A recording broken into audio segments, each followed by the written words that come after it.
Buenos dias.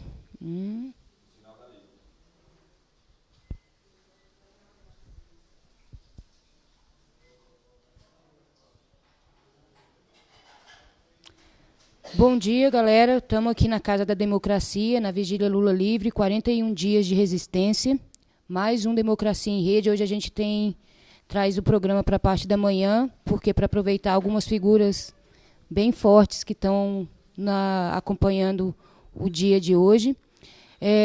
A temática hoje do Democracia em Rede vai debater a negritude, as pautas do movimento negro, e tenho do meu lado esquerdo e do meu lado direito três figuras muito fortes, três manas pretas que vão trazer o rap aqui para a galera, de falar como que do processo dela de vivência na institucionalidade e na sociedade, enfim, dá um nervoso, porque são três manas pretas, porrada, enfim, vamos deixar que elas que se apresentem, eu acho que muito melhor, vão saber muito melhor falar do que eu, começando pela Nilma, e vocês podem se sentir à vontade de falar, o microfone é de vocês, usem da forma que melhor quiser.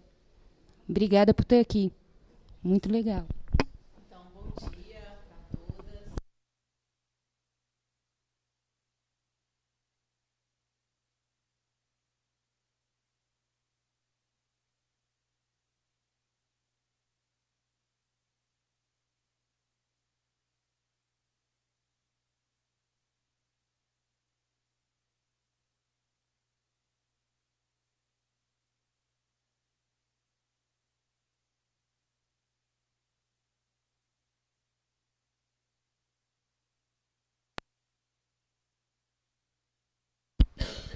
Alô?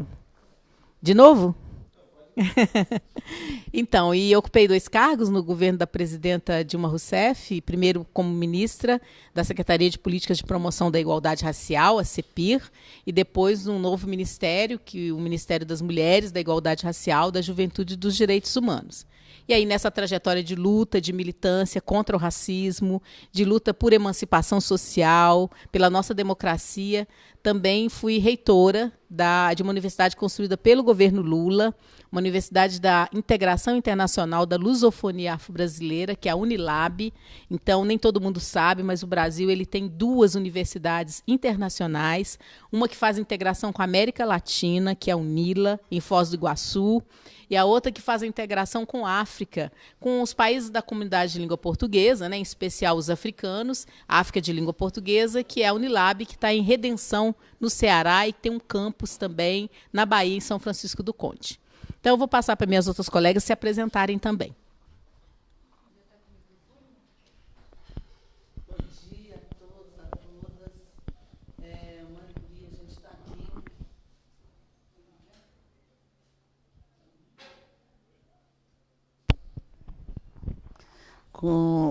Em especial, né, com essas companheiras tão aguerridas aí de luta de muitos anos. Estamos aqui na Casa da Democracia, nessa resistência, litigando e advogando pela liberdade do nosso presidente Lula. E acho que a minha trajetória tem muito a ver também com esse momento aqui, de estar aqui. Eu sou professora de educação básica, da Rede Municipal de Educação de Belo Horizonte. Sempre atuei com educação popular, com educação pública em comunidades de periferia. E essa minha história que me fez me envolver, engajar, tanto em movimentos populares, junto a associações comunitárias e a lutas diversas que a gente vive nesse território, mas também no movimento negro, por entender a importância da gente reverter o quadro de desigualdade, né, que nós, negros, vivemos nesse país, e compreender cada vez mais como que o racismo ele é estruturante das lógicas e das relações que a gente vive nessa nossa sociedade. E já ocupei alguns cargos em governos. No governo da presidenta Dilma, eu fui secretária de Educação Continuada, Alfabetização, Diversidade e Inclusão do Ministério da Educação, trabalhando com as pautas da educação escolar indígena, da juventude, das comunidades quilombolas, da promoção da igualdade racial, sempre pensando na educação. Eu falo que também fui muito feliz, porque no momento que eu era secretária foi quando nós conseguimos aprovar a lei de cotas para a inclusão de estudantes pretos, pardos e indígenas na educação superior. E também no governo da presidenta Dilma, nós construímos 2 agendas que eu considero muito importantes quando a gente pensa a inclusão no Brasil. A construção de 43 licenciaturas em educação do campo, que faz toda a diferença quando a gente pensa que, no Brasil, mais de 30 mil escolas no campo foram fechadas.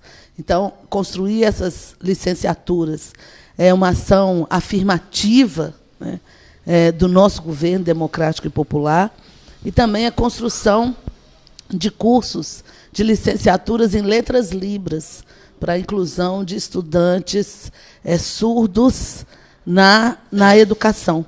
É um curso completamente também, né, muito novo, não tinha na história do nosso país, mas sempre pautas, eu acho que estão na linha da gente reduzir as desigualdades que nós temos no país. Fiz outras coisas, né? Fui secretária de Educação de Belo Horizonte, que muito me orgulha, e, recentemente, secretária de Estado de Educação de Minas Gerais. Bom dia, meu nome é Ana Carolina, eu sou mestra em Educação e sou assessora na Secretaria Educacional do Sindicato dos Professores aqui do Paraná. Sou daqui de Curitiba mesmo. E ingressei na pós-graduação através de um programa do governo petista, que foi um programa de incentivo a negros e negras na pós-graduação. E trabalhei no meu mestrado a Lei 10.639, o impacto dessa lei na vida das adolescentes negras na escola. Então, li muito a Nilma, li a Macaé. Estou muito feliz de estar aqui. E eu queria fazer uma provocação, que eu já comecei aqui, mas eu queria que vocês falassem, vocês que estão nesse campo, nessa construção, né, do projeto educacional, participaram e estão nessa construção, estiveram, né, na construção do projeto educacional para o país, falassem um pouco do golpe, do impacto do golpe na educação e para a população negra, como que isso se desdobra, né, esse golpe que a gente teve no Plano Nacional de Educação, e como é que fica também a questão da Lei 10.639. Então, gostaria que vocês pudessem falar um pouquinho disso.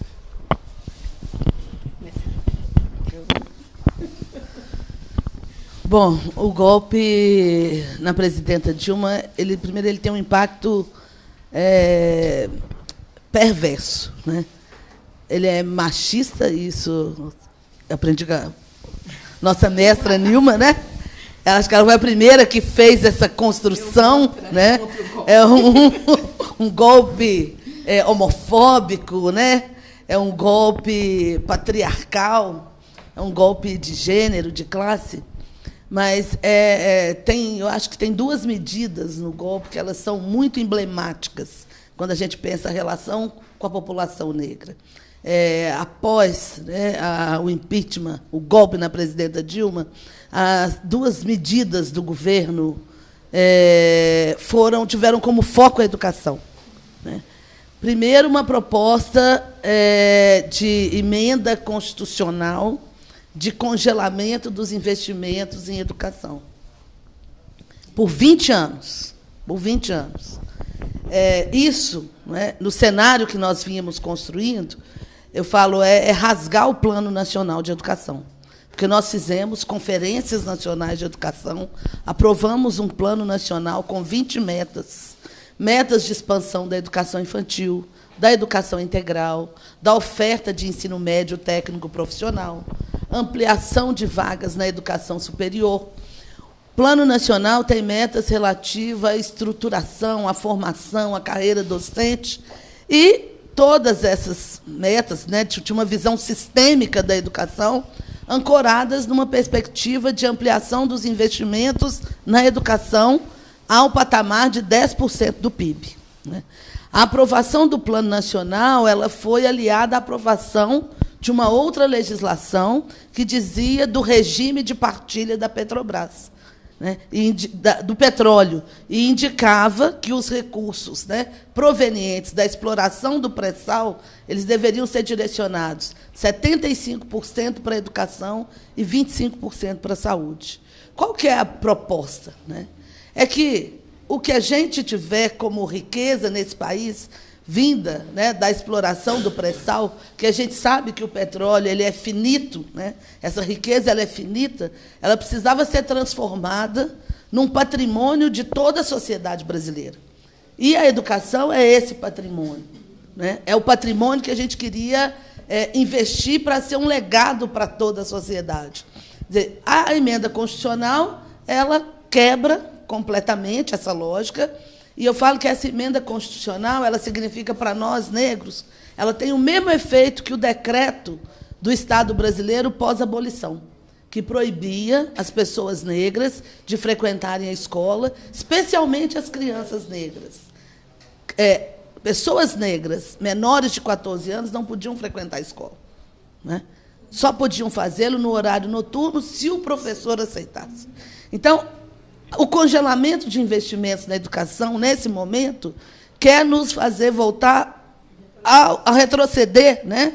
E o próprio presidente reconhece quando ele fala isso, comemorando, né? O Brasil voltou, né? 20 anos em 2. Eu acho que não foram 20 anos, né? Para mim são 100 anos, porque essa emenda ela quebra com a nossa possibilidade, perspectiva de ampliação de acesso das nossas crianças à creche e à pré-escola.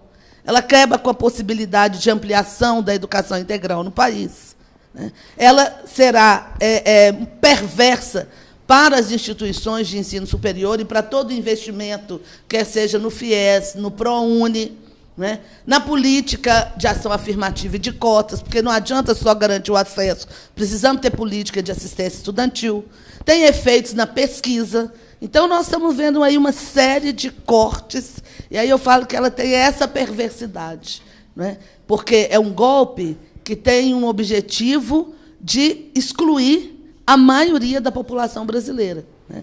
E quem é essa maioria que precisa, né, ser segregada na lógica desses gestores golpistas, né, neoliberais? É uma total apropriação da riqueza produzida no país para um grupo muito pequeno de famílias. E o restante da população, que é a maioria, que somos nós, população negra, ficamos excluídas. Então, a Macaé dispensa, né, a gente falar depois dela, porque ela dá todo o panorama dessa competência que ela tem na trajetória da educação, né? Então, eu só quero complementar com algumas outras questões, mas concordo em gênero, número e grau com tudo que Macaé falou. E a gente tem discutido isso, né, Macaé, esse perfil desse golpe que a gente está vivendo desde 2016, e acho que é muito legal da gente pensar também e compreender que é um golpe que não está só no Brasil, né? Tem um realinhamento internacional aí de forças capitalistas, forças conservadoras e neoliberais que quer, digamos assim, constranger, que quer oprimir muito das lutas emancipatórias, contra-hegemônicas, que nós construímos ao longo desses últimos anos, né? E aí a gente pega a América Latina e vê como que a gente tem visto na América Latina também outros tipos de golpe, que eu tenho chamado assim, são golpes do século XXI, né? Com toda a especificidade e parafernália política, midiática, inclusive, que a gente tem agora, né, no século XXI. E eu costumo dizer que esse golpe, ele não é um golpe apenas contra as políticas sociais e tal, é também, principalmente, mas eu acho que, dentro disso que Macaé falou, é um golpe que é contra os sujeitos dessas políticas sociais, entendeu? Porque quando você vai pegar a população que mais tem sofrido e ainda vai sofrer mais com o golpe, é essa população brasileira trabalhadora, pobre, desempregada, e que muitos mais ficarão desempregados, negros e negras, mulheres, jovens. Então, é um golpe que tem como objetivo não só travar e fazer retrocessos na política, mas também visa não ter esses sujeitos dessas políticas que passaram a ocupar espaços que são nossos por direito, mas nos eram negados, não é isso? Esses sujeitos passaram a ocupar esses espaços. Olha que não são todos, são só alguns desses espaços, mas as elites brasileiras, econômicas, capitalistas, tanto nacionais quanto internacionais, elas têm ojeriza da população pobre, elas têm ojeriza de povo. Então, pensar do povo chegando a determinados lugares, como a universidade, como ter o direito à moradia, como aumentar o padrão de consumo, não é isso? Retirar a população pobre do mapa da fome, e isso também fazer com que as pessoas se sintam e possam viver um pouco mais como cidadãs, não é isso? Que a fome, a pobreza, ela retira da gente o básico, não é isso? Para sobreviver. E isso tolhe qualquer possibilidade de cidadania das pessoas. E olha que nós somos tão resistentes que mesmo a população brasileira, na sua maioria pobre, sofrida, oprimida, ainda articulamos, não é isso? Fazemos política, lutamos, vamos lá, votamos em governo democrático popular, colocamos o PT no governo, porque a gente tem noção de que isso significa para a população brasileira. Por isso que essa luta contra o golpe, ela é uma luta assim, de todas e todos nós, né? É uma luta de todo mundo que luta por democracia e por emancipação. E nisso vem a educação, né? Por que a emenda constitucional pega essas 3 áreas, não é isso? Educação, saúde e assistência. Quer dizer, é a tentativa de dar uma cacetada assim, na cabeça dessa população que se emancipou um pouco mais por meio de políticas, né? Mais distributivas, redistributivas, de reconhecimento, afirmativas, etc. E essa população que luta e sempre lutou. Então, a emenda, quando ela faz isso, eu acho que ela tem esses objetivos econômicos e ela tem também objetivos políticos dessa ordem hegemônica, dominante, que está no Brasil desde a sua colonização, que atravessou todo o período da escravidão. Não é isso? Que teve depois no advento da República, por militares, né? Assim, nosso país é assim, né? Quem faz a República são os militares. Olha aí, né? Já tem alguma coisa estranha nesse negócio, né? Quem grita lá independência é um morte é um príncipe, né? É um negócio estranho, quer dizer, parece que a história é contada pelas elites, pelos militares. Não é. Porque a gente tem uma história do povo sofrido, né? Oprimido, que luta, que não se deixa dominar. E essa é uma história que ela precisa ser contada nas escolas, nas universidades, e a gente estava fazendo isso. E a Lei 10.639, quando ela altera a LDB, ela vem fazendo exatamente isso, né? Porque quando nós somos 53% da população, nós negras e negros, então quando a gente conta criticamente a história da população negra no país, nós não estamos contando a história dos negros e das negras, nós estamos contando a história do Brasil. Então, a gente está fazendo uma releitura da história do Brasil e reeducando esse país. Então, por tudo que a gente tem feito, por mais irregular que seja, né, e tenha sido a implementação da lei, porque a gente sabe que ela não está do jeito como nós gostaríamos, as diretrizes ainda não são aplicadas na sua totalidade, mas não tem jeito. Quem é da educação, e aqui a gente está no meio de educadoras, né, a gente sabe que algo mudou, não é isso? Alguma coisa mudou. Porque saiu de uma esfera que era a nossa luta política para que o Estado reconhecesse essas histórias, essas culturas, recontasse a África, continente africano, para ser institucionalizado. E isso dá um outro toque. Possibilita que a gente brigue num outro campo do direito. Vai lá no Legislativo brigar, vai lá no Judiciário brigar, pressiona o Executivo para fazer. E por isso que é estratégico, por isso que o movimento negro lutou para alterar a LDB, por isso que o movimento negro lutou na Assembleia Nacional Constituinte para incluir lá quilombola, história da África, não sei o quê, para que a Constituição Federal contemplasse isso. Né?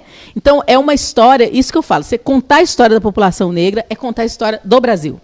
E é isso, superar o racismo, é tirar o nosso lugar de especificidade. Né? Tipo assim, alunos, agora um break aqui na aula, nós vamos contar uma especificidade. Existe um povo chamado povo negro, não sei o quê. Aí vai recontar a leitura, mas se você faz nessa perspectiva, você ainda não saiu das malhas do racismo.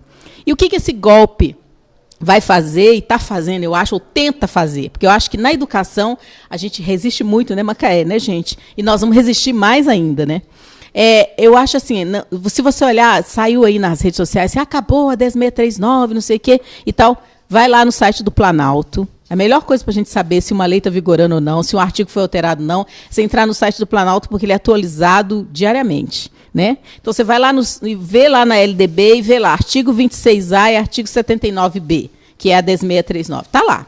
Alterada pela 11.645, incluindo a história, eles estão lá. Só que a estratégia golpista é uma estratégia de matar por inanição. Então, os golpistas sabem, imagina, eles vão mexer no artigo 5º da Constituição Federal.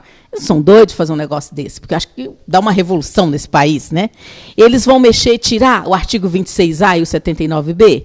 Diretamente, não. Mas tudo que está fazendo, a emenda constitucional, o Plano Nacional de Educação, que ficou esvaziado com essa própria emenda, não é isso? A reforma do ensino médio, que veio uma medida provisória, não é isso? A forma como sociologia, filosofia agora está colocada para o ensino médio. Quer dizer, você vai tentando matar por inanição, não é isso? Criando um ambiente desigual para que aquilo que dá força também para a gente implementar essa legislação fique enfraquecido e, com isso, a nossa luta fica ainda maior. Ou muitas pessoas até falam, agora estou desanimada, porque o que é que a gente vai fazer e tal.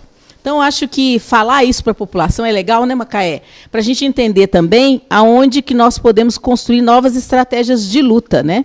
E aonde a gente precisa somar os esforços, no caso da 10639, para não ser uma luta só das professoras negras, né, e dos professores negros, mas ser uma luta da educação. Então, na hora que a gente vai lutar lá contra a emenda constitucional 95 em 2016, também a gente vai falar que nós queremos manter a história da África, cultura afro-brasileira, e a gente quer que superar isso tudo e colocar abaixo essa emenda constitucional, porque a gente sabe os males que ela vai trazer e está trazendo para o Brasil como um todo e principalmente para alguns segmentos. Um desses segmentos somos nós, negras e negros. Né? Então, acho que essa é a leitura que eu tenho feito, sabe? De como que esse golpe, de alguma forma, ataca a 10639, dessa forma insidiosa, de armadilha que o Brasil faz, né? Nós somos danados, né? Até para fazer política a gente faz isso, essa política insidiosa, a pessoa fala, não, mas não acabou, não, mas acabou. Mas quando você vai lá, aí o que acontece? Você acaba com uma CEPIR, você vai lá, acaba com uma CECADI, você esvazia tudo, a pessoa, não, Nilma, eu vou lá, tá lá escrito CEPIR, agora é uma coordenação, sei lá o quê. Tá lá a CECADI. Gente, mas tá esvaziada. Não tem recurso mais. Não tem poder mais, não tem estímulo mais, que aí então você vai atacando, né, isso, pelas bordas, digamos assim, para chegar a um núcleo. Acho que é um pouco por aí. Pode falar. Não, eu trago a leitura que eu faço, é que esse golpe está trazendo uma disputa de sociedade, né, uma disputa de mundo. E é muito louco, porque quem está aqui nessa vigília, o mundo que está disputando é um mundo de muita igualdade, é muito generoso e é muito simples se a gente for levar uma avaliação simples, seria muito fácil de mobilizar as pessoas. E aí eu fico pensando nos comentários das transmissões que a gente tem. Ontem, por exemplo, hoje, no Bom Dia, os comentários estavam... o Bom Dia foi chamado por mulheres negras, né? Foi chamado por você. E os comentários, assim, vitimistas, mimimi, nananã, e esses comentários que diminuem a luta do povo negro. E muitas dessas pessoas são negros também. Então, dentro dessa disputa de sociedade, existe a disputa de narrativa. E como vocês, pessoas, figuras que participaram da institucionalidade, quando vem para a sociedade civil, qual que é a forma que vocês usam para mobilizar mais preto para a luta e desmistificar que a gente vive numa sociedade igualitária, que o racismo é discurso de mimimi, enfim. Começa agora ou você começa?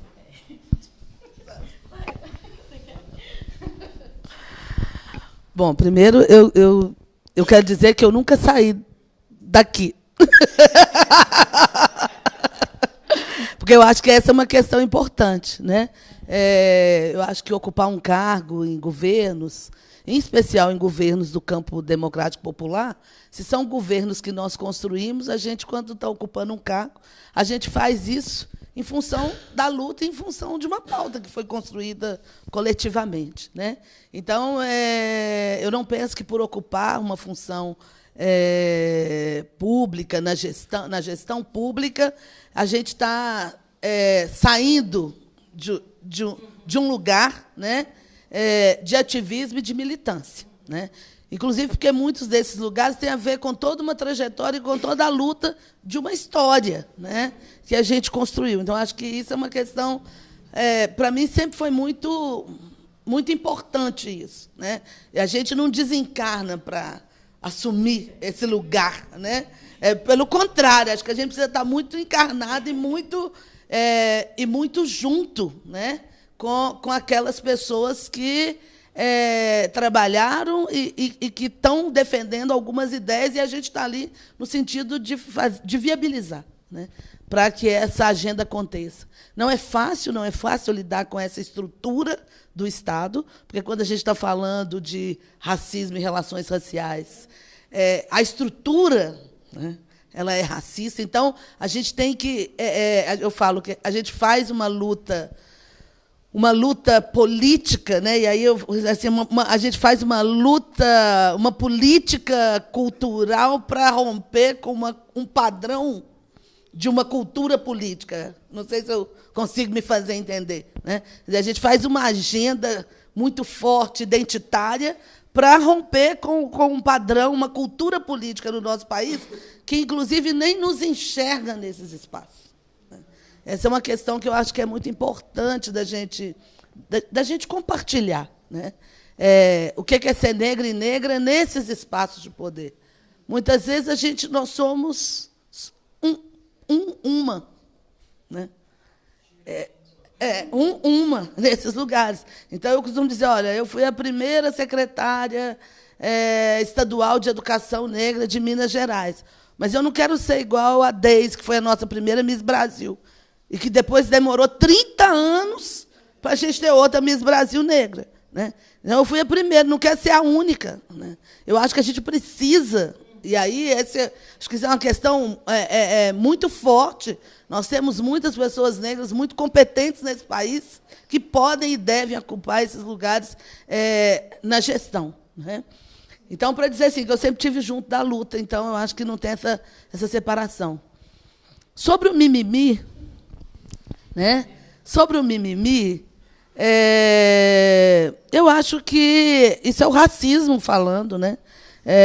O racismo, ele constrói estratégias, e eu acho que cada vez estratégias mais sofisticadas de desconstruir, né? De desconstruir a nossa agenda, a nossa atuação, e tentar deslocar o foco de uma ação estrutural coletiva numa sociedade para uma questão pessoal daquele sujeito que fala. Então, quando eu estou falando de relações raciais, eu estou fazendo mimimi porque eu estou me colocando nesse lugar da vítima, eu que não soube enfrentar essa situação. Isso não é tão importante, né? A dor que nós sentimos, ela é uma dor coletiva e compartilhada, né? E essa dor, ela é estruturalmente construída, né? E ela é construída em relações de poder, sejam nas macro-relações de poder, seja em micro-relações de poder. Então, quando a gente está falando e denunciando o racismo, é porque a gente quer subverter essa lógica que hierarquiza pessoas brancas e pessoas negras nesse país e que nos desqualifica, né, pela nossa imagem, né? Porque a nossa imagem, ela é sempre associada a ideias pejorativas. Então, com o mimimi, eu respondo como as blogueiras negras. É mimimi? Então toma textão, né? Você está me falando que é mimimi? Vou falar mais. Vou falar de novo. Aliás, eu vi ontem, na sede da APP, aqui em Curitiba, um cartaz que eu achei ótimo. Falei, eu quero fazer uma foto. Já falei 10.639 vezes. Racismo é crime. Não é mimimi, é crime. Então, vamos falar mais, é isso. Vocês querem falar? Não, acho que é isso mesmo.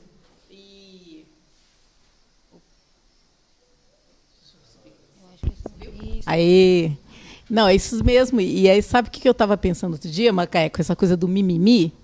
É que, na realidade, a direita, os grupos fundamentalistas, as elites dominantes que deram o golpe, as parlamentares, né, midiáticas que deram o golpe, elas acreditavam que, dando o golpe, tirando a presidenta Dilma, agora prendendo o presidente Lula, que isso ia colocar por terra toda uma luta de resistência nossa. Não contavam com essa resistência, entendeu?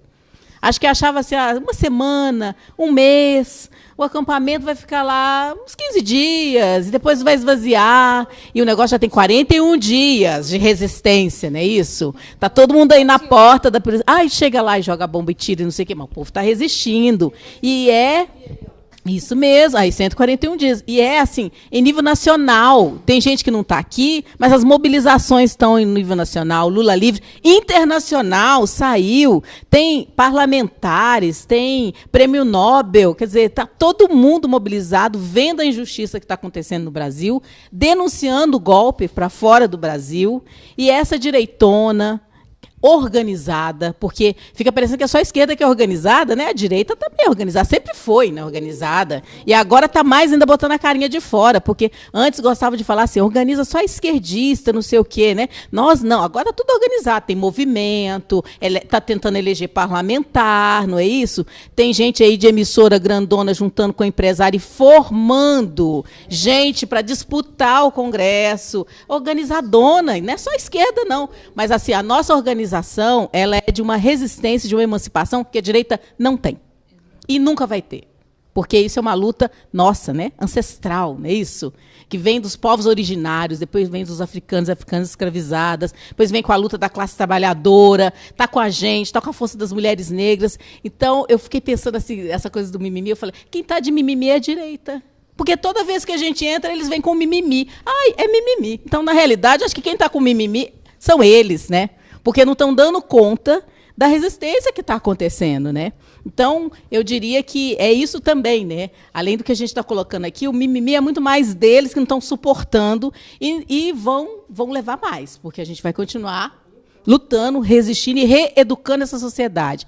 A gente falava ontem, muita gente que foi de verde e amarelo para a rua pedir saída da presidenta, não sei o quê. Hoje está todo mundo arrependido, porque está vendo que o golpe é contra todo mundo, inclusive contra a classe média. A classe média está levando na cabeça também. Não é só a classe trabalhadora, não, perdendo emprego, não encontrando lugar no mercado de trabalho. A reforma trabalhista vai afetar todo mundo.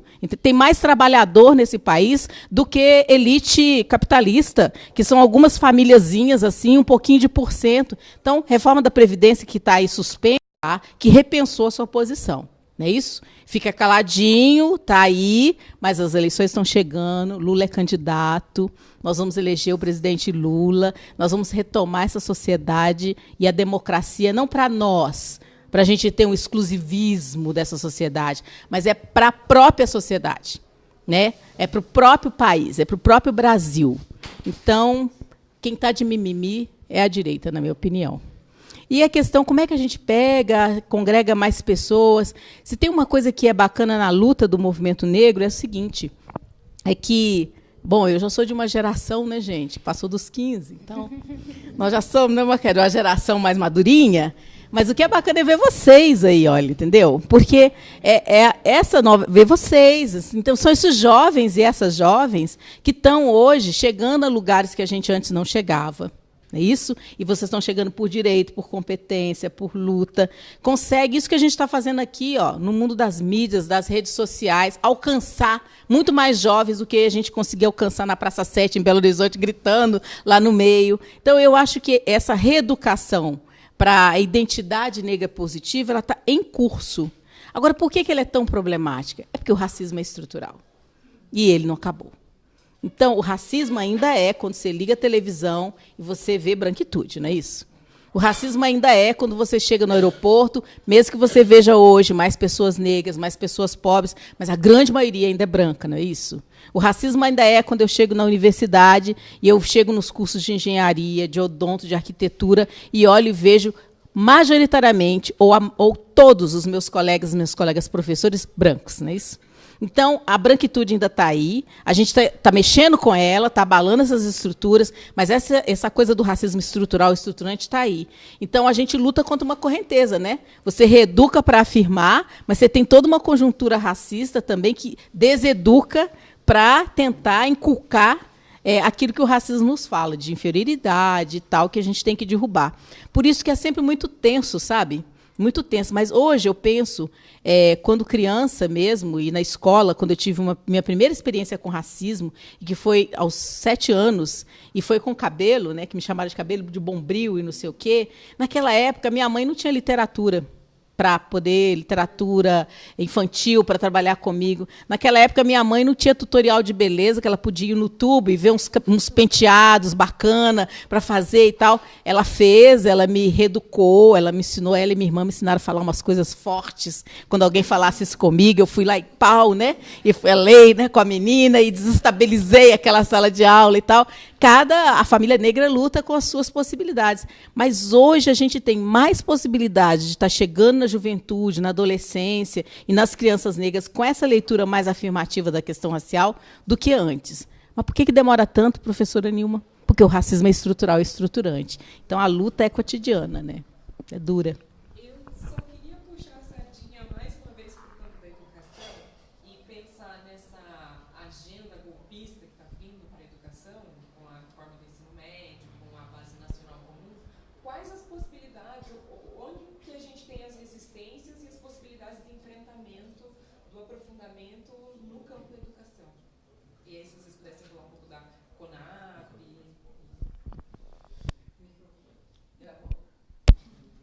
Estava desligado.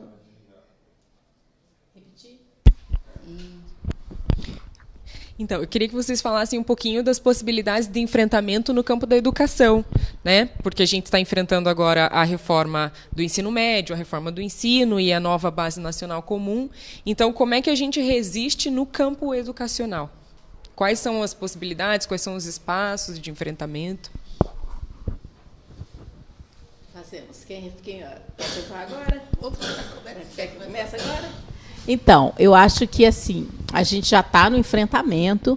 A Conferência Nacional de Educação Popular, a CONAP, né?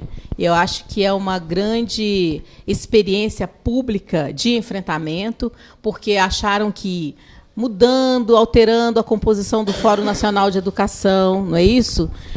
Entrando na própria concepção da Conferência Nacional de Educação, que foi uma conquista nossa das trabalhadoras e trabalhadores em educação, junto com o governo do PT, que construiu essas conferências e tal, que isso ia, digamos assim, abalar as nossas estruturas, diminuir a nossa resistência. Aí o que a gente fez? Nós fomos lá e construímos uma Conferência Nacional de Educação Popular. Ok, e estamos aí. E ela vai acontecer de 24 a 26 agora, de maio, né? De maio, em Belo Horizonte, e com os eixos, com as pautas que nós queremos discutir, e discutindo a educação em tempos de golpe. Então, eu acho que aí você tem uma articulação da categoria dos educadores e das educadoras, dos sindicatos, para pensar desde a educação infantil até o ensino superior, nessa conjuntura que a gente está vivendo, que é uma conjuntura de golpe. Ou seja, não é mais aquela CONAI que a gente fez, entendeu? Agora é uma CONAP de resistência. E a educação popular. Não é educação elitista, não é uma educação imaginada, etc. Então, acho que a gente tem aí essa grande bandeira de luta e que a gente tem que apoiar, que é a CONAP. E eu acho também que tem uma outra questão na educação, que são os sujeitos da educação. Então, hoje nós vivemos, por exemplo, nas universidades, as universidades também são universidades em tempos de ações afirmativas e de cotas. Então, nós temos na educação superior, vamos dizer assim, sujeitos outros que entraram para a universidade hoje e que são sujeitos que estão cobrando da própria universidade que ela seja coerente e com a própria lei, que é a 12.711, que existe. Então, os casos de fraudes, por exemplo, das cotas raciais que estão acontecendo, quem tem denunciado as fraudes não somos nós, professoras e professores, não. São os próprios estudantes negros. Eles fazem a vigilância democrática dentro da universidade, eles organizam coletivos negros dentro da universidade, eles cobram das reitorias, não é isso? O Paulo chegou ali. Eles cobram de nós, da reitoria, e exigem respostas também, e respostas jurídicas também. Então, acho que a gente tem aí frentes, o que eu quero dizer? Tem as frentes que são as organizações políticas, não é isso? Nossa, como coletivos de profissionais, etc., de resistência ao golpe. E a gente tem uma outra dimensão na educação, que são os sujeitos da educação. E esses sujeitos da educação, que não são os mesmos de antes. Tem novos sujeitos, inclusive na educação básica, a juventude que está na educação básica, a adolescência que chega na educação básica, que questiona, que indaga, que produz outros conhecimentos, não é isso? Checa nós, professoras e professores, sobre como é que a gente vai fazer com essa moçada, com outra leitura.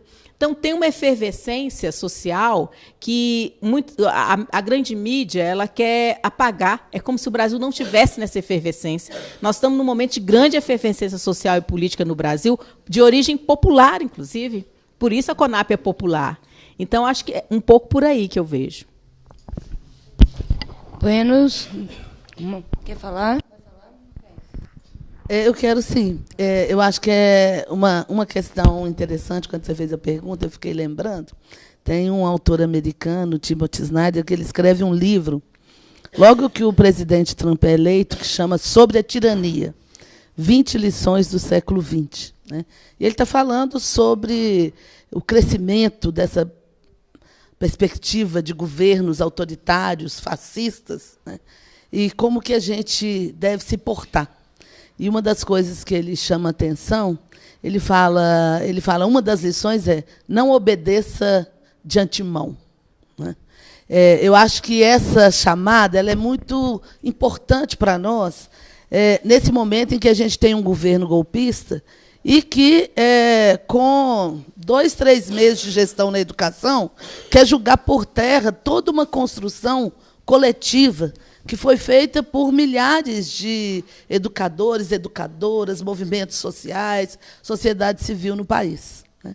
Então, quando eu penso a Base Nacional Comum Curricular, a tentativa de quebra, né, no Fórum Nacional de Educação, excluindo instituições legitimamente pactuadas, né, por nós como importantes na composição do Fórum Nacional de Educação, eu penso que a gente tem uma atitude muito importante para fazer em cada uma das escolas desse país. Não obedecer de antemão. Porque quem é que vai efetivar, né, qualquer currículo e qualquer projeto pedagógico? Uma comunidade escolar. E uma comunidade escolar tem que ter um compromisso com um projeto pedagógico que faça sentido para o seu território educativo. Um projeto pedagógico afirmativo, né, do projeto de desenvolvimento para a sua comunidade, para o seu município. Então, eu acho que a questão de fundo, quando eu penso Base Nacional Comum Curricular, é não obedeça de antemão. Né? Nós temos que fazer isso coletivamente, pensando com as nossas comunidades. E acho que a gente tem muitos exemplos no Brasil de escolas que têm muita sintonia com suas comunidades, que têm projetos pedagógicos belíssimos, e a gente também sair dessa ilusão, né, de que nós precisamos ter uma base para melhorar a qualidade da escola pública. Nós já sabemos há muito tempo, qual é a natureza dos investimentos que nós precisamos fazer para que a gente possa avançar na melhoria da qualidade da escola pública. Um país que passou 100 anos após a abolição para garantir que as crianças e adolescentes de 6 a 14 anos chegassem na escola, né, que precisou chegar no século XXI para anunciar, né, o direito de crianças de 0 a 3 anos, de 4 e 5, à creche e pré-escola, e de jovens de 15 a 16 ao ensino médio, né, deve saber quais são as bases para essa qualidade. Tem que saber que a gente precisa de investimento para melhorar a infraestrutura das escolas, né, inclusive para construir escolas, porque o que a gente tem hoje é uma insuficiência de unidades escolares para a demanda que a gente tem. Né? Para pensar espaços escolares que deem conta, por exemplo, de uma perspectiva de educação integral. Para pensar investimentos, por exemplo, no ensino médio, a gente tem discutido muito isso, né? Se fala que os jovens devem ter possibilidades diferentes, né? Trajetórias, possibilidades de percursos educativos diferenciados, É preciso pensar uma política de assistência estudantil para essa juventude que está no ensino médio. Né? Então, as verdadeiras bases, eu penso, não estão só na estruturação, né, eu vou dizer, de um cardápio, que, na verdade, é um cardápio de disciplinas, né, de temáticas e de conteúdos a ser ensinado. Principalmente, que isso me parece completamente ilógico, né, num momento em que a sociedade produz, né, uma imensidão de conhecimentos, e as competências e habilidades que a gente tem que ter é de dar conta de viver numa sociedade, né, numa sociedade do conhecimento. Quer dizer, como é que a gente pensa o investimento na pesquisa também para a juventude do ensino médio? Como é que a gente pensa programas de extensão para a juventude do ensino médio? Não se pensa. Né? A proposta na verdade, uma proposta, eu vou dizer, de enxugamento. É uma proposta de enxugamento. E eu acho que, em sintonia com o que se já tinha proposto, esse mesmo governo, essas mesmas pessoas que estavam na gestão do Ministério da Educação, tempos atrás, quando criaram, por exemplo, um fundo de desenvolvimento para o ensino fundamental, porque nunca acreditaram que as crianças negras e as crianças pobres pudessem e devessem ter acesso à educação infantil, e muito menos ao ensino médio. É uma mentalidade escravocrata lá do século XIX, que, na verdade, pensa o corpo negro como um corpo que a sua educação ela deve ser feita pelo trabalho braçal. Né? E eu queria lembrar aqui da Carolina Maria de Jesus, no livro dela, Diário de Bitita, ela está falando de Minas Gerais, do início do século XX, ela fala, e nas fazendas não havia escolas, o que tinha era enxada em abundância. Ela já denunciava a concepção dessa elite eugenista, né, e que está colocada hoje no âmbito do Ministério da Educação. Para emendar a fala dela, Nilma tem uma... Então, gente, porque assim, eu sou suspeita para falar que eu admiro a Macaé há muitos anos, né? E a gente é amiga de muito tempo. Mas a Macaé, essa mulher porreta, guerreira, competente, que vocês estão vendo aqui falando, ela é nossa candidata a deputada estadual por Minas Gerais. Então, mulheres negras na política. Então, é só para quem está vendo, ter um pedacinho, uma pitadinha da competência da Macaé. É pré-candidata, gente. É pré-candidata. Pré-candidata. Mas nós vamos colocar mais mulheres negras na política e Macaé Varisto tem que ir para lá, né? É isso. Vocês já viram aí, eu não preciso falar mais nada, né? Só ver a Macaé. Pesado. A gente, lembrando quem chegou, estamos caminhando para o fim. Estamos aqui na Casa da Democracia, Democracia em Rede, está sendo transmitido por 24 páginas ou mais de mídia livristas que vem fazendo a narrativa disso que está acontecendo. E depois de tantas falas, porradas, eu queria pedir uma fala final de vocês três, para deixar para a galera e a gente seguir nossa programação. E desde já, muito bom, muito rico, para mim particularmente, emocionante. E alguém quer falar da nossa... um personagem incrível da Vigília, Dona Malvina. Manda bala. Eu sou militante, meu nome é Malvina Joana de Lima. Fui uma criança deixada na roda dos enjeitados, filha de uma mulher mineira que eu só sei o nome dela completo. Nunca vi, nem por foto. E a minha família é o PT. E cheguei ao Senado Federal. Trabalhei 6 anos como assistente parlamentar, funcionária pública pela Prefeitura de São Paulo. Quando a Dilma saiu, eu achei no direito de sair junto, porque ela é merecedora e digna da minha honra. Honrar o meu partido, a minha presidenta e o meu presidente Lula. Mas o que eu quero falar é sobre o racismo. Naquelas viagens de ida e de volta de Brasília, São Paulo, Brasília, São Paulo, um dia eu encontrei uma senhora muito bonita, simpática, com o marido, num avião. E ela estava indo para o João de Deus fazer um tratamento. Depois de conversar, durante um tempo, ela falou comigo, você era filha da cota? Ela nem sabia a minha idade, mas eu fazia faculdade com 50 anos, eu entrei na faculdade de pedagogia. Aí eu falei para ela, não. Há muito tempo que eu sempre soube que eu era filha bastarda. Mas hoje, estudando, eu sei que eu não sou filha bastarda mais. eu sou filha extraconjugal e não faço parte da cota, porque eu sou filha do coito. E ela ficou muito sem graça. É isso que eu queria falar.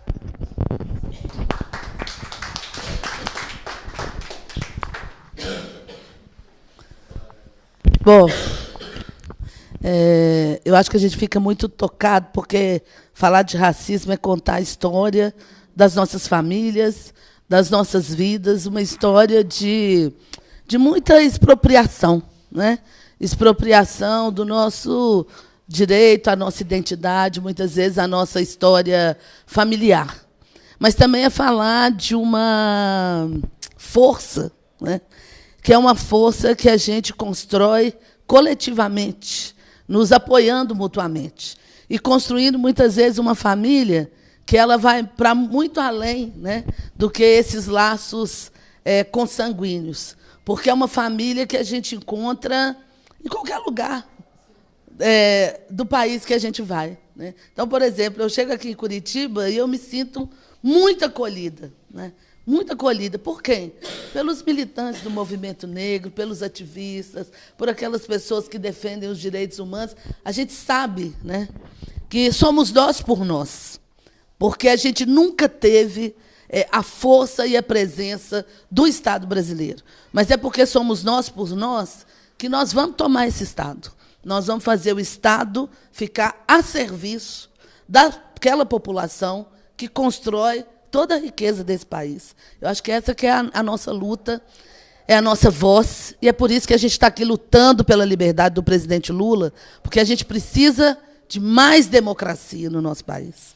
E a gente não pode pensar que nós teremos democracia se a gente não tiver direito a eleições livres, se a gente não der um basta, né, nesse estado de coisas que elimina pessoas por divergências políticas. Essa é a nossa luta, né? É isso que a gente quer. Eu quero lembrar do Mário Quintana. A gente quer uma democracia apenas democrática.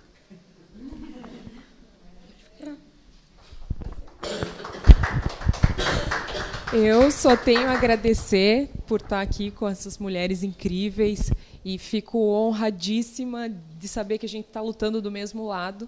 A fala de vocês encheu meu coração de esperança para continuar militando e estou muito feliz mesmo e muito grata.